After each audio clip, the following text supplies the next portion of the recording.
The following is a live sports event featuring the Abernathy Antelopes or Lady Lopes and is under the direction of AA Sports Properties in partnership with Abernathy ISD. This broadcast cannot be reproduced or retransmitted without the written consent of AA Sports Properties. Tonight's broadcast is made possible by the support of our generous sponsors: MC Master Roofing and Construction, South Plains Auto Ranch, First State Bank, Nutrient Ag Solutions, Abernathy First Baptist Church, Storm Guard, Clark Riley Insurance, Able Funeral Home and Flower Shop, Plains Land Bank, JC Refrigeration, Spradlin Spray Service, Vista Bank, Lambert Insurance, The Junkin Farmers Market, Ty Horsford Realtor, and DB Media.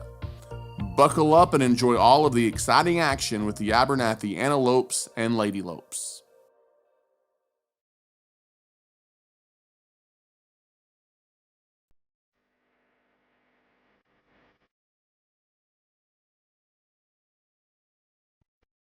Rolando. This time he takes it himself, untouched, into the end zone. Rolando Martinez from 1 yard out, and the Abernathy Antelope strike first. Comes McKaylin Marshall off the dribble. Mid-range jumper. Marshall gives Abernathy the lead.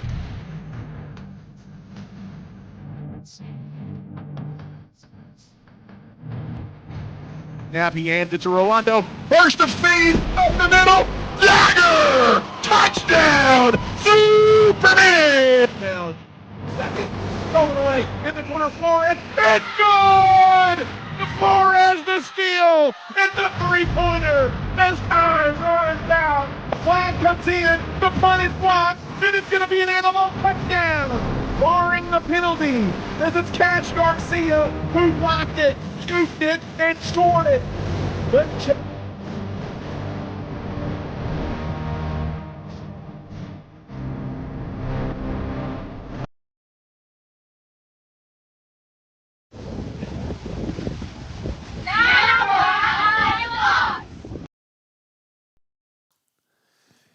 And thank you, cheerleaders, for that introduction as Ty Horsford alongside Chance Rocha.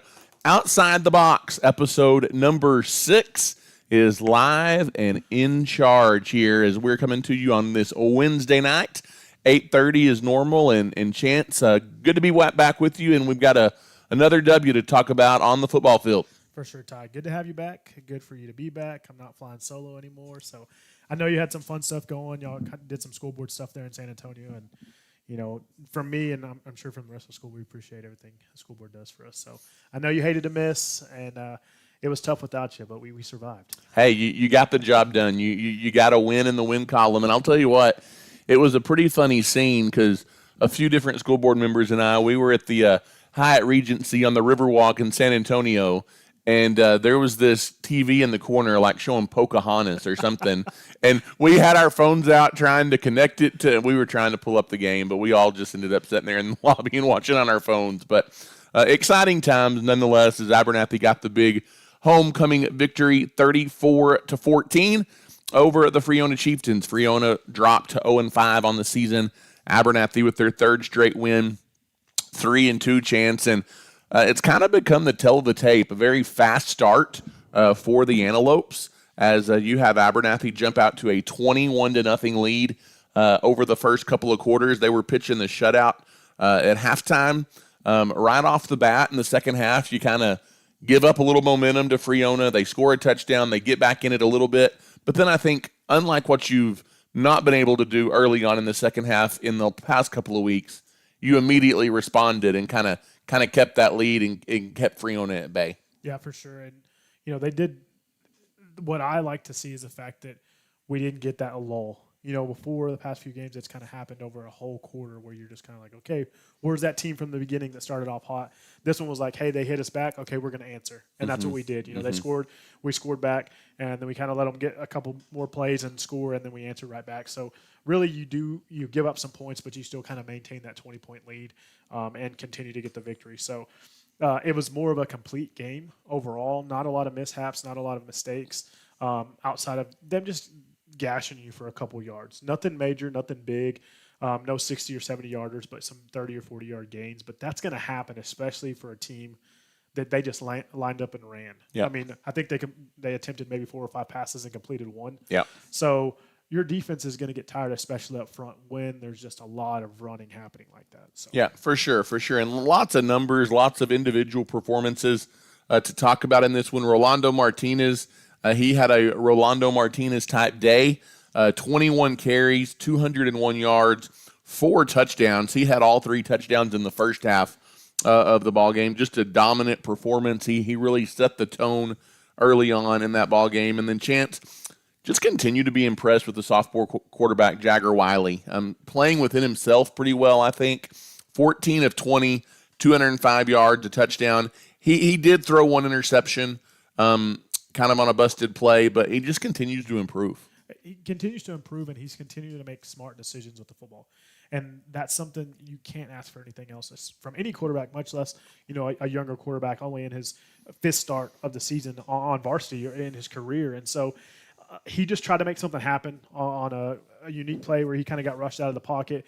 I couldn't really tell during the broadcast, live, if it was meant to be a pass play or if he was supposed to run it and he tried to just dump it off, but had some adrenaline running and kind of overthrew the receiver and ended up being an interception. But we had a defensive stop, so it was no harm, no foul from that. But at the same time, you could see hard coaching for him on the sideline, and I appreciated that because it's one of those things the coaches know it may not affect us now, but those are decisions we can't have later on in bigger games in district and possibly in the playoffs where we can't let those things kind of happen. So, another young guy that stepped up again, Darian Duval, he had a big game, 7 2 catches. games in a row, yep. 156 yards, a touchdown. He had the big 44-yard touchdown catch, and he just stayed hot. And you can see that Wiley is trusting him and to get that connection. So not saying he's only focused on him, but he really is noticing, okay, hey, if this guy can blow the top off and get behind the defense, I'm going to try to hit him. And that's something that knowing that you have a guy that can have that type of game and get those kind of big plays, because you already have Rolando in the backfield. That can. He's going to pound it out for 7-8 yards, but then he may come back and hit you with a 60-65 yarder as well. So that was great. And then Jackson Arrington, we talked about it a couple weeks ago. He gets hurt, comes back and doesn't really play, and then he comes back last week, and it was like we just kept calling his name against Farwell. And then last week it was just that's the Jackson Arrington we wanted to see, some veteran leadership on defense and just stepping up and making big plays. Well, when you talk about a necessity in the lineup, I think Arrington is just one of those guys, kind of like a Carson Curry type as well, or even a Carver up front, but guys that, just they don't necessarily fill up the stat sheet, but they get a lot done. And they're a vital part of your success and needing to keep them healthy. 9 tackles, 2 assists, and 3 tackles for loss for Arrington.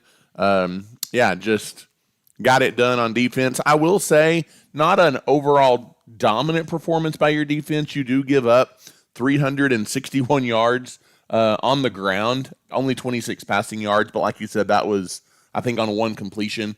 So you're going to have to shore some things up there. But again, offensively, for about the 3rd week in a row, over 450 yards of total offense for Abernathy. And I think they're doing it through the air and they're doing it on the ground, which I think has led to a lot of offensive success. So when you look at 20 rushes, or 21 rushes and 20 passes, that just lets you know the OC and Blasquez is looking at it and saying, I want to be a team that's going to challenge you on both sides of the ball. And you can't run the ball all season or all preseason or non-district, whatever you want to call it, and then expect to just learn how to throw the ball down the road. So keeping both parts of the game open to be able to know, okay, we can attack each team a different way when we need to and when we have to, because you're going to face teams in district and down in the playoffs too that they're going to key on Rolando and say, hey, we're just going to stack guys in the box and make you beat us over the top, or vice versa. We're not going to let you throw anything. You're going to have to beat us on the ground. So I just like the fact that they're keeping things balanced and keeping the kids and the players to know, hey, we're not going to become one-dimensional. So that's big from the coaching staff for sure. No doubt. And chances we kind of take a look around the district. We won't spend a lot of time here because next week we're going to kind of do an in-depth district preview, if you will. But I think it's always interesting and fun to kind of keep up with what those future district opponents are doing. In an interesting ball game, New Home falls to Roscoe 26-6. That was Roscoe's first win of the year. New Home's just a team, and we'll talk about this next week. They're kind of hard to figure out, but again, they fall to 2-3 on the season. New Deal, they fall to a very good Lubbock Christian team, 46-7. New Deal is now 3-2. Floydada, they get beat by an upstart Health Center ball club, 42-20. Floydada is now 2-3. Olton, they get their third win of the year like Abernathy as they get a big win over Vega, 28-21. And then kind of the anomaly chance in the district continues to be Post. And I know that we were texting about this. I was obviously not there, but we were texting about this on Friday night as Post turned to major heads as they get a 59-6 thrashing of Farwell, a team that you beat 42-41 in heart-stopping fashion, and we're really fortunate to beat the week before. Yeah. Well, not only did we have a nail-biter right at the end, but, just looking at how they completely dominated. I mean, when I checked that score, I almost thought someone put that in there. Yep. Because you can go and update those scores, and so I thought there's no way. But, I mean, Post seems like they're the real deal. They beat Slayton, who they were both 4-0 last week, or 3-0 last week, and they beat Slayton by a touchdown, which Slayton, that's their only loss of the season. And they beat Seagraves, and they beat Forest Sands and Kermit. But it's one of those things to where that's the only matchup that we've seen where we've played the same competition. Granted, we went to Farwell. Farwell went to Post. And you don't know about injuries and different things like that either, illnesses, sickness. I mean, lots of things can happen. Sure. But it's still an impressive performance by Post. It is an impressive performance, and not to kind of have any spoilers, but we'll kind of get to some of this later too with one of our interviews. But just talking about matchups matter, especially in high school football. You may match up well against a run team, and another team may match up well against a pass team. So just that's what I was talking about as far as our team goes, being able to attack people in both ways. So, absolutely. But, so that's one team that they may have been counted out to start the season, but they're definitely getting some eyes looking at them as district comes up here pretty soon. Yeah, no doubt. And Chance, I hated not to be here. It looked like a packed house, looked like a fun night for homecoming on Friday night. Congratulations to Miss Keeley Abel, as Keeley was the senior princess that was crowned homecoming queen and during the halftime festivities. But really, all of those young ladies, princesses, duchesses, they all represent Abernathy at a high level, and just was a fun and special night. You can kind of speak to that. You were there. Yeah, it was exciting. Obviously, packed house. Everybody came out to support. They had the T-shirt cannon shooting guns. We're going to catch one before it's all said and done. And I may have said it on the broadcast. I think you did. I heard shot you. One over the stadium. I was like, well, there goes that one. Some kid behind the stands is going to get that one. But, and that's just something that, we speak about it almost every week. It's not just about football on Fridays. It's about community. Yeah. And you see that going to the games, from the band to the fans to, the cheerleaders. And I mentioned it too. All the girls that were all in their fancy dresses, they get done and they go down there and they cheered in their dresses, the ones that were cheerleaders. So I thought that was pretty cool and pretty unique that they're like, hey, we're still here on Friday. We may have been on this court, but we're going to go out here and still do our duty as a cheerleader. So that's just the kind of things that you see from a community like Abernathy. Yeah, super special. You don't get a lot of places for sure. Yeah, absolutely. Antelopes, we don't have a ball game to preview this week as they're undefeated against the bye week, and another bye week this year for the Antelopes heading into district play. They will open up district play next Friday, a week from Friday night, at home at Antelope Stadium. And Chance, that'll be a big one as the New Home Leopards will come to town. And we actually caught up with Coach Wiley and some of our senior football players this week. And we're going to hear from Coach Wiley first as he just kind of assessed where he felt like the team is right now, where they've come from the beginning of the season, how they've grown, what the difficult non-district schedule kind of meant in preparing Abernathy for district play, but had a really insightful conversation with the head man, Coach Justin Wiley. So let's check it out, and then we'll visit a little bit about what he had to say. Coach Wiley, how you doing this evening, sir? Very good, thank you. Hey, I appreciate you taking the time to visit with us. We just kind of got a couple questions. We figured it's off week. Got a little bit more time. I know you are still getting prepared, but we just kind of wanted to visit with you on, how the season's gone so far and how has the preseason kind of set you up going into district play. When we made the schedule, we knew that it was going to be a tough non-district schedule. We wanted that. We wanted to see where we were at early on, if there was any adjustments or anything that we needed to do to get ready for district play, you would know early and you could make those changes in enough time to work with them for several weeks before district started. So, I was very pleased with our non-district. Played two very tough teams right off the bat, and still play some really good teams after that. Littlefield is 4-1. Friona's they're in a tough district. They're pretty good. And Farwell was the other one that man, they stretched the field horizontally on us, 53 yards every play. That was tough to defend, but we got some good reps in and had a chance to build some momentum at the end and come back in that game and kind of find some had to dig deep and find a way to win in that one. For sure. I think, just covering the games and being there, those first two teams are tough. It's hard to match up against Stratford and Sunray, but it's good competition, getting you prep for the district and then just to go on a run, win those 3 games in a row. It is. With some of the changes that we've made, I'd kind of like, I wouldn't, I'm not trying to say this for bulletin board material, but I'd go back and play those first 2 teams again. Well, and me and Ty actually said that. I said if we would play those first 2 teams with the same team that played these last 3 games, I said I think it'd be a different story. So, so we talked about the bye week this week. How do you utilize that bye week? Do you treat it the same as a regular week, or what's the difference looking for practice? You do. I mean, the hard part on the coaching side is the kids know that there's not a game on Friday, but you have to still build it up. And really, the things that we stressed today was. We started implementing part of our game plan for next week, and also we wanted to get back and retouch some fundamentals that we don't always have time for every week as your game plan is. And so we went back and hit some fundamentals today, and also started installing some game plan for next week. There you go, double prepared for that first week, right?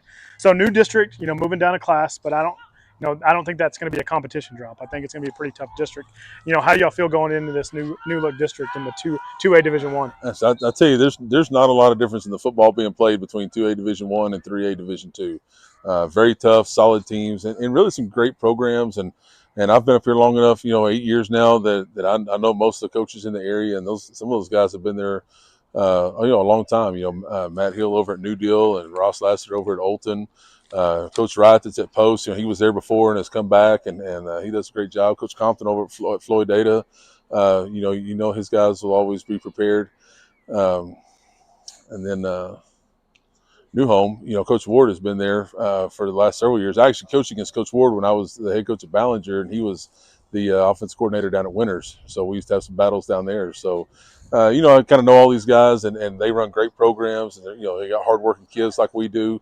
And I think everybody it'll be a tough district matchups week to week. Yeah, I think it's gonna be a tough district, but I think it's gonna be pretty maroon at the top if we have anything to say about it. So, kind of talking about that being a tough district, what is kind of y'all's keys that y'all are looking at to be successful on a district run and hopefully a push into the playoffs? Well, number one thing at a school this size, you can't have very many injuries. Injuries can take you in a hurry. So we got to keep everybody healthy. The other things that we got to do is, you've got to be able to establish a run in every game. If you can establish a run and play solid defense, you can play a long time in 2A and 3A football. So, I think if we can continue to do those things, which, establishing a run opens up a passing game, stopping the run on the defense, puts the opposing team in a tough situation where they have to try to throw their way out of it. And so, we do those 2 things, and then, we can start kind of controlling the other variables. Yeah, for sure. And so I think, the district's kind of front loaded at the front with New Home and New Deal. And not saying taking anything away from those other teams at all, but it's kind of front loaded at the front as far as kind of what the outlook was. But then Post wasn't kind of highly touted, but they're 4-0. So, and that's y'all's final game of the year. So do you think that's going to be good going into, likely a playoff push right there at the end? Well, I think you have to be fully prepared every week. It's high school football is so much, there's a reason they don't do a lot of betting lines on high school football. In the pros and college, those guys, they know exactly who the starters are. They know exactly what those matchups look like. And those guys are at such a high skill level that they can really get really close on a betting line. High school football is a little different. You may see the wishbone one week, and the next week you see the flex bone. You may see a 3-4 defense, the next week a 4-3.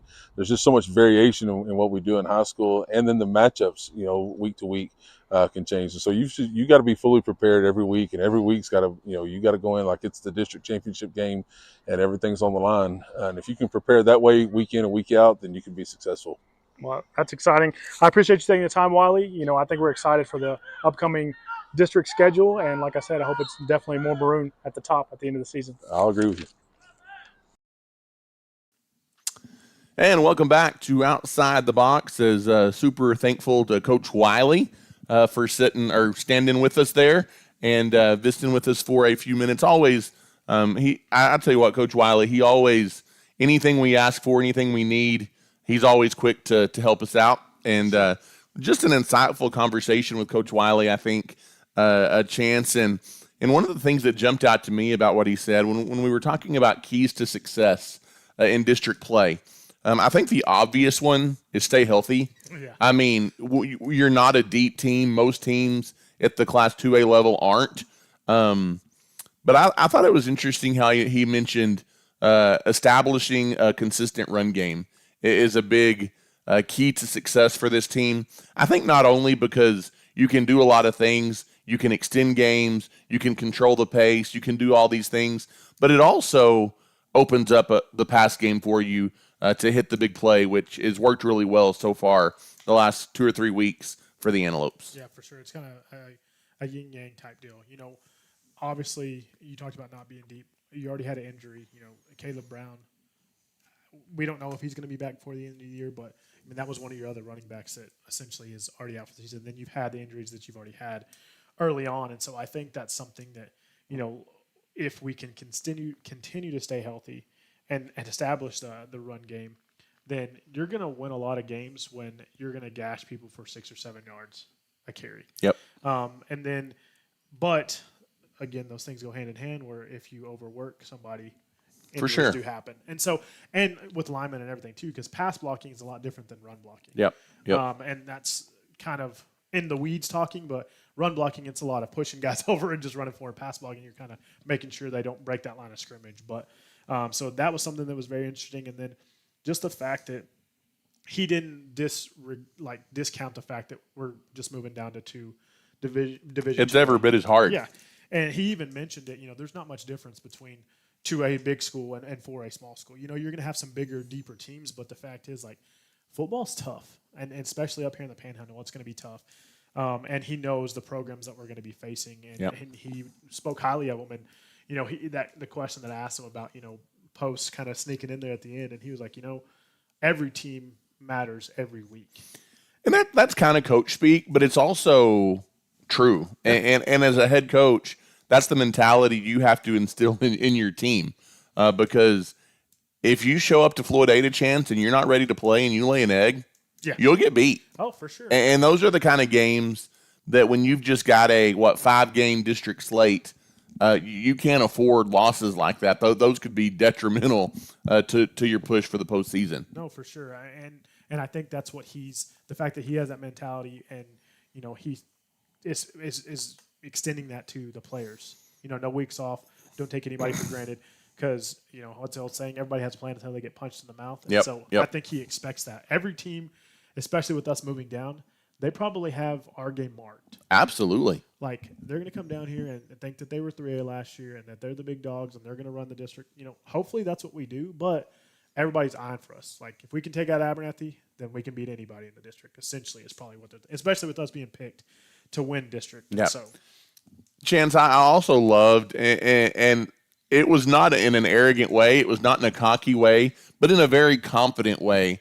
And I think this just speaks to how proud of the growth of this team through the non-district that he is. But he mentioned in that interview would love to get another shot at Sunray or Stratford and see how we stack up a month later. Yeah. And obviously they've improved too, I'm sure. But so have we. And who knows? We may get another shot at Sunray before it's all said and done. But just a good interview, I thought, with Coach Wiley. And along with Wiley, Chance, we also got to sit down with Elijah Trejo, Maverick Shadden, and Kelton Carver, 3 of the veteran leaders on our roster. And I thought they gave some good insights as they prepared for district play. And they also talked about just the leadership of this coaching staff and different things as well. So let's take a look at what these 3 seniors had to say this week as we head into the bye week. Awesome. Well, thank you guys for joining us. We are with 3 members of our Antelope football team here on Outside the Box tonight. 3 of our seniors, 3 of our veteran leaders. and just wanted to take an opportunity during the bye week to talk with these guys. We've got Elijah, Maverick, and Kelton with us. And Elijah, we'll just start with you. Obviously, you're a senior. You're playing your final year here for the Antelopes and wearing the maroon. How special is that, and what does that mean to you? It feels very special. I just came off 2 ACL injuries, so I'm really blessed to play this year, to be able to come back, work all summer, and play my senior year of football. Awesome, awesome. Well, Maverick, we'll go to you next. Obviously, you've won 3 in a row as a team. You're now 3-2 heading into district.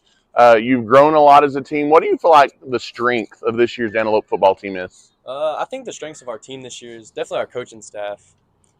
They do a really good job out here on practice, pushing us, making us stack days, be better. But I think we have a lot better leadership this year with our seniors. Yeah, that's awesome. That's awesome. I think you've got a good mix of leadership and then some young guys that are stepping up and doing a good job as well. Yes, sir. That's awesome. That's awesome. Kelton, obviously you're getting ready for district play. You've gone through non-district. What do you think the key is for you guys to have success heading into district and hopefully into the postseason after that? I feel like a big thing it is Coach Wiley always stresses stacking days. Just keep stacking days every day in practice. Then that turns into stacking weeks, and I feel like if we continue to do that, we'll be successful. Awesome, awesome, very cool. We'll go back over here to Trejo. Trejo, obviously you guys have played a pretty competitive and difficult non-district schedule. You start with 2 highly ranked teams in Stratford and Sunray, and then you've got the likes of Littlefield and Farwell, Friona. How do you feel like the non-district schedule has prepared for you for what's going to be a tough district as well? I think that's prepared for us. I think we are ready to play any of these teams in district, especially playing those 2 highly ranked teams at the beginning of the season. I think they'll make us. I think we're ready for this district. Awesome, awesome. Obviously, Friday night lights in Texas are a big deal. It's what especially small towns on Friday nights are all about. What's your favorite thing about Friday night lights in high school football in general? My favorite thing is stepping on the field and feeling the environment hit as soon as I step on the field. That's awesome. That's awesome. What about you, Maverick? My favorite thing would probably be just the atmosphere and the fans that are out here. Cool. Carver? My favorite thing is just the community all being here, and then being able to be like a role model for little kids. Cool. Awesome. Very, very cool. Well, thank you guys so much for joining us, and good luck the rest of the year. Yes, sir. Thank you.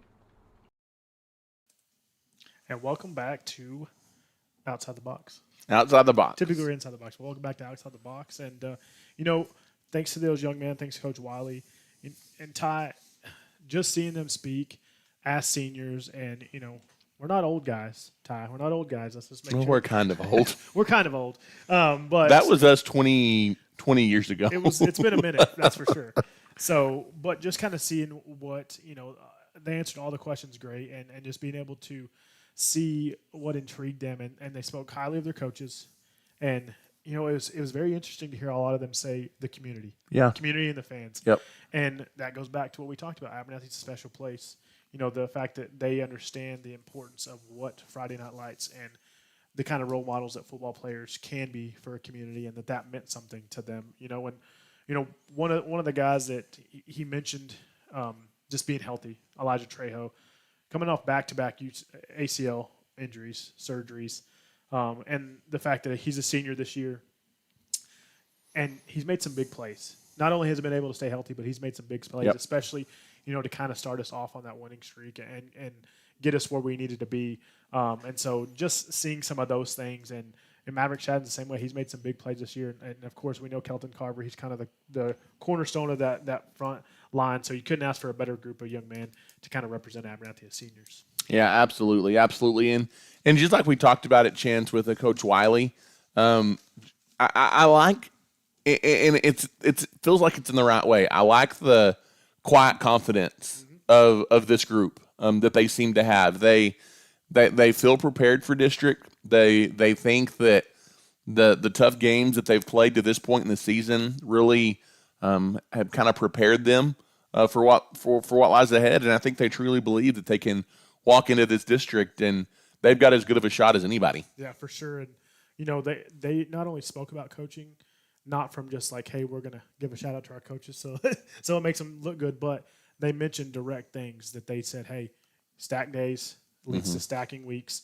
leads to, stacking months. And the harder you work, the more those things just build and build and build on top of each other. And before you know it, there you are on Friday, and it's just like, I'm prepared because we haven't not been tested anything. And we kind of talked about that throughout the season. Like, when you play those nail-biter games that are fun for us to do as broadcasters, not fun for the fans, and really hard on the boys, those things matter.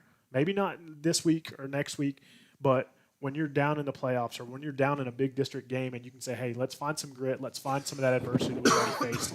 And I think those young men, there's plenty we could have interviewed, but those young men really, exemplified that just from speaking with them a little bit of time we were able to. So Yeah, absolutely. Well, let's take a quick time out here, thank a couple of our sponsors, and then we will come back, Chance, and take a look around AISD. It's a bird, it's a plane, it's Spradlin Spray Services. Danik Spradlin is a local leader in aerial and spray services and has been meeting the needs of local farmers for a long time. A staple in the Abernathy community, Spradlin Spray Services is ready to meet your aerial spraying needs today. We are a proud supporter of Abernathy's young people and are wishing the Lopes and the Lady Lopes the very best of luck on and off the field this season. At StormGuard, we provide experts you can count on. Sit back, relax, and let StormGuard take care of your home. If you're experiencing roof issues, let our qualified team of professionals repair or restore your roof. We work directly with your insurance company to make the process easy for you, and inspections are always free. At StormGuard, we are wishing the Lady Lopes and Lopes the best of luck this season.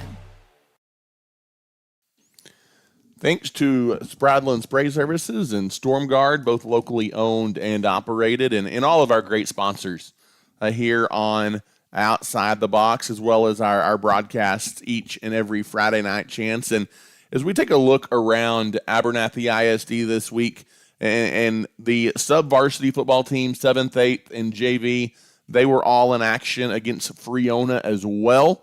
And you went 2-1 in the sub-varsity ranks, and so that's pretty good. The 7th graders, they lose a shootout to Friona, 36-22. Lots of big plays, really both ways in that ball game. You had Drake Werner, a 50-yard run to set up a Waldrop touchdown. You had Trejo, number 50, recover a fumble. Waldrop also hooked up on an 80-yard pass to Smith. That set up a 4-yard touchdown run as well. Billy Mack, remember that name. He's going to be a big name for the Antelopes in the future. He recovered a fumble. James Hurd had a 40-yard touchdown, but the 7th grade fall 36-22 in what was kind of a wild ball game, really an offensive explosion for both teams. it was. And, it was one of those games where they were just kind of right there every single time.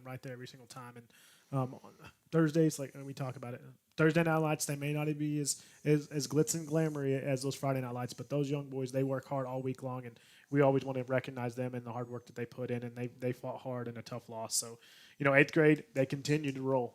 Ty, they haven't lost. They didn't lose any of 7th grade. They've not lost a game ever. Yeah, that's impressive. They come up with another big win. All offense kind of dominated the entire game. They won 44-14. Cutter Johnson had a 30-yard touchdown run, a 7-yard run, and he also returned a punt for 60 yards for a touchdown. And then Aiden Villarreal, another big game for him. There typically isn't a game where he doesn't have a 50 or 60-yard run, and typically it's for a touchdown. So he had one of those along with another 35-yard touchdown run as well. And number one also, I can't remember his last name, but Isaac, he ended up having a 50-yard run. He almost broke it for a touchdown, but he set up a conversion for a touchdown later on. And then their defense is just flying to the ball all the time, and they played pretty solid all game to only allow those 14 points right there at the end of the game. Yep, absolutely. And the JV also winners this week, Chance, as they got a pretty convincing win as well over Friona's JV, 34-8. Caden Flores and Colt Micheletti, they kind of led the way on offense, getting it done. And defensively only allowing 8 points. And they also had an interception, so they forced a turnover as well. But a good performance by the JV, getting the big 34-8 win as well. All of those teams also off this week as their schedule coincides with that of the varsity, and they'll open district against New Home next Thursday and Friday. Cross country, they've got a big week coming up, Chances. they are actually off on Saturday. They don't run Saturday because their district meet at May Simmons and Lubbock will be on Monday. We're going to talk a lot about that next week as we highlight that group, and hopefully we'll be able to talk about some regional berths from the district cross-country meet. They competed in Canyon this last week, and I know on the boys' side, I know Noah Rigler had another, I saw on social media, he had another top finish or high finish on the boys' side, and so hopefully they're healthy and ready to go into that district meet. And then volleyball, Chance, we talked to Coach Wiley last night, and we were interviewing him, and he had been over supporting the volleyball program, and he was watching, and he came over and told us that they had just won their first set against Post, and that could have been a big win for them. Unfortunately, Post rallies and wins it 3-1. But, again, a volleyball team that's continuing to improve. And, you know, it's one of those things where they're young. You only have one upperclassman on the team, and so you really are kind of looking at a freshman and sophomore class that are just competing, and they're getting better every week. And for them to win that one set, that's a big victory. And look for them to keep progressing, and I expect them to win a couple games, you know, between here and there before the end of the season. So keep going out there and supporting those volleyball girls, and also switching back to volleyball. But junior high, they did play this last week. They took the long drive all the way to Plains, Texas, and seventh grade came up with the win. Eighth grade went 3 sets and ended up losing a tough battle to Plains. But congrats to those girls too on a hard-fought game this past week as well. Yep. You talk about things in Abernathy here, Chance. It's community from top to bottom. And obviously we don't have results to share with you necessarily, but lots of – I know you and I both are doing something every single night with our kids. It's just that time of year right now. It is. You've got youth flag football going on, Halo Hoopsters. We've got some basketball teams playing. I know my daughter's involved in a fall softball league in Lubbock for second graders, and just lots of exciting things happening from the first and second graders all the way up through high school. For sure, and more things continue to progress. You know, we're about to go into all the seasons, the actual basketball season, and things coming up too. So we do have some other exciting things coming up as well, talking about kids being involved. And, you know, we kind of want to highlight that. Next week is 4-H week. We've kind of highlighted some 4-H things earlier and some ag things earlier this year on our show, but we kind of want to highlight some more of those. And so, Ty, I know you had a chance to do some interviews with a couple of 4-H kids and talk about some of the things they've been involved in to kind of highlight things coming up this next week for 4-H. Yep, so let's hear what they had to say. Okay, well, as part of 4-H week, we're here with Drake Warner, one of our local members of our 4-H chapter here on Outside the Box. And Drake, thanks for taking a couple of minutes with us today. And just as we kind of want to highlight all the different things kiddos can be involved with in 4-H, I just wanted to ask you a little bit about what are you currently involved in and what are some of the different programs you participate in as far as 4-H goes? Yeah, for sure. I'm currently involved in showing steers, which a lot of people think all you can do in 4-H is just show animals or be involved in projects with animals. Tomorrow I am going to the state fair to show my steering with the goal of making the sale. But outside of livestock, I do things like food show and food challenge, which is where you make dishes, where you make dishes. Awesome. Very yes, cool. Sir. And that's in the food and nutrition. And I also do wildlife and fisheries, which is things like hunting and fishing. Very cool. So there's lots of different things that students can be involved in 4-H. What kind of impact would you say that 4-H has had on you as a student, as a member of the local 4-H? Yes, it is built. It's built my character tremendously and helped me to become a better leader in my community. And it just helps you serve without thought, really. It builds character for the most part, and that's what I like about it. Awesome. Well, thanks a lot, Drake. I really appreciate it. Yes, sir. Thank you. And we're here with JC, another member of our local 4-H, as we highlight some different students as part of 4-H week and some of the different things that they're involved in. And so, JC, would you just talk a little bit about the different organizations or programs that you're involved in as part of 4-H and some of the opportunities it's given you? So I'm involved in different types of things like food show and food challenge, Duds to Dazzle, lots of fashion and interior design. I'm involved in, of course, I'm involved in livestock. I show livestock. I livestock judge, I meat judge, and I think that it's really helped me like become more of a leader and be more compassionate against people because of course when you're on a team with all these people you got to learn, hey, it's not that bad. If I don't do that good, it's okay because I have all these people on my team that support me and it's just awesome. Very cool, very cool. And you kind of just touched on it a little bit, but obviously 4-H is a tremendous organization. What is kind of the impact that it's made on you as a person and as a student? It's really made me very compassionate, very loyal. It's made me feel like I'm a pretty good leader and it's made me a better person because it makes me know it's not that hard and it's just pretty easy. Awesome, very cool. Well, thanks so much, JC, for joining us. I really appreciate it. Well, and when you talk a little bit about 4-H, it's obviously a great program. What kind of impact has it had on you just as a person and as a student? I feel like the impact that 4-H has had for me is it's made me feel more open and less embarrassed about myself because there's so many more people who have somewhat same interests as me. They feel like I don't have to just cower alone and hide in my shell, but being able to just be out public with people who know what I know is a bit more comforting. And 4-H is also where I met most of my new friends. It's a pretty good deal. Awesome. Well, thanks so much, James, for joining us. I really appreciate it. Yes, sir. Okay, we are here with Berkeley as we continue to highlight 4-H week and some of the different things that our students in our local 4-H chapter are involved in. And so, Berkeley, first of all, thanks for joining us. Thanks for taking a few minutes to visit with us. But just talk a little bit about some of the things that you're currently involved in 4-H. Right now, we are practicing for food challenge, which is you get a team of 4 and you get these mystery items and then you get to make a dish out of them. I like to do fashion, so I do fashion Duds to Dazzle. I do fashion show, and where in Duds to Dazzle you get a team like food challenge and you get random things and you make something out of it. And then fashion show is you make something and you go into categories and then you go and compete. Awesome. Very cool. Very cool. And as you talk about 4-H, what kind of impact has 4-H had on you just as a person and as a student?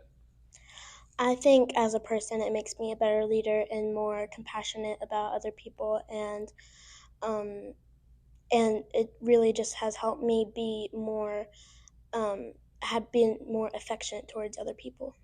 Awesome. Well, thanks so much, Berkeley. We really appreciate it. Thank you. So welcome back here to Outside the Box again. Just always a treat to catch up with some of our students. And Chance, I know you and I on this program have both raved about FFA and 4-H, and just the different opportunities that it gives these students. And you heard a lot about them there. You heard about fashion shows. You heard about food clubs. You heard about kids cooking and preparing meals and livestock shows and meat judging and wool judging and all of these different things. And so I think one thing that all these kids talked about was when you think 4-H, you just think about showing animals. Yeah. But it's so much more than that. And so just really cool to hear about that. And almost every single one of them, Chance, when I asked them what kind of impact has 4-H had on you, almost every one of them said just naturally it makes them more compassionate to other people and people around them. And as I heard all of them say that, I just thought, man, our world needs more of that. And so shout out to 4-H for instilling that in our young people, because these are the students, these are the boys and girls and men and women that are going to go on and do great things in our world. Well, not only that, but it teaches them that how important that is in our community, in our lives, to have that compassion, to be thinking about others, to be thinking about serving, and just how big of an impact that can have. And when you start kids, at first, second, third grade, and you're teaching them that, that's just something that they continue to grow into and flourish. And, I know we do a great job of that at school in our classrooms and with our administration and stuff, but having a program like 4-H that is able to do that outside of that, but partnering with our school and for them to start doing it so young. And I agree with you. You always think, well, they just show cows and pigs and that's it. But no, that's not what it's about. It's so much more and so many different opportunities. So shout out to 4-H if you're looking to get involved. Reach out to the school. They'll point you in the right direction for sure. Yeah, absolutely. I know Angie Carver, Wendy Warner, a couple of the big sponsors involved there. So reach out to any of those, and they'll definitely hook you up. But let's take one final timeout, Chance, and we will come back. We will wrap things up and tell you something really exciting coming up about next week. So stick with us on Outside the Box. MC Master Roofing and Construction is this season's title sponsor. They specialize in roofing, construction, siding, gutters, and so much more. Servicing the West Texas region to Possum Kingdom Lake, MC Master focuses on local expertise and community commitment. With MC Master Roofing and Construction, you'll have quality materials, an experienced team, and a focus on the customer. At MC Master Roofing and Construction, we are a family and locally owned business, and we take pride in being the peace of mind for your family. Give us a call today to see how we can serve you. Go Lopes.